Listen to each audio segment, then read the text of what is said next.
How many of you know the very worst question you can ask as a coach? It's the number one question you need to avoid at all costs. Why?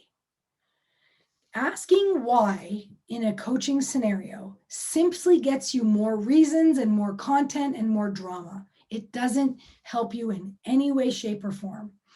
At Greatness U and the mechanistic models that we teach of NLP, timeline therapy, hypnosis, and other things like that, we are interested only in the process. We ask how, what, when, where. We never ask why. No, that's not true. The only time we ask why is when we're eliciting someone's values, because values are meaning. They literally require it. But other than that, we avoid the question why at all costs, because we don't want more content, more drama, more problem. We don't want to reinforce this effect, this focus on the effect.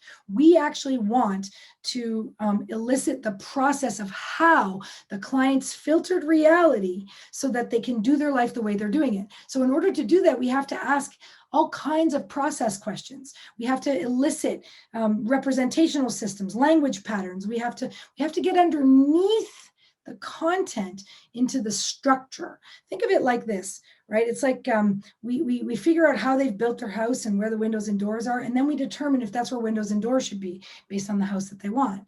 Often when I'm talking about the breakthrough process, which is the process that I, Gina, physically use with my private clientele, right? So I have this process that I use with them.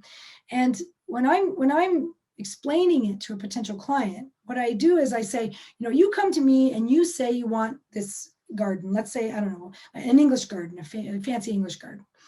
So my job is to figure out what kind of garden you have, right? I need to figure out what's there, what's planted, what kind of weeds do you have, what's preventing the English garden from growing, what kind of soil do you have, and all of that. So I don't ask why they want an English garden, or I don't ask why their garden's a disaster, their current garden. I ask how, what, where, when, right? All kinds of questions to elicit the model that they have. Then I take a look at the garden and go, well, that's got to go, that's got to go, that's got to go, that's got to go. And the mechanistic tools that I use, right, eliminate the obstacles that prevent them from having this garden. So we take rid of negative emotions, limiting decisions, conflicts, et cetera, et cetera. We pull that all out of the nervous system. Then we just have a nice clean garden bed, right? Now we have to plant the seeds. So we plant the seeds using techniques such as hypnosis and timeline therapy to help plant the seeds of the kind of garden that you want. And then that's the work that I do in the office. But does the client have the garden yet?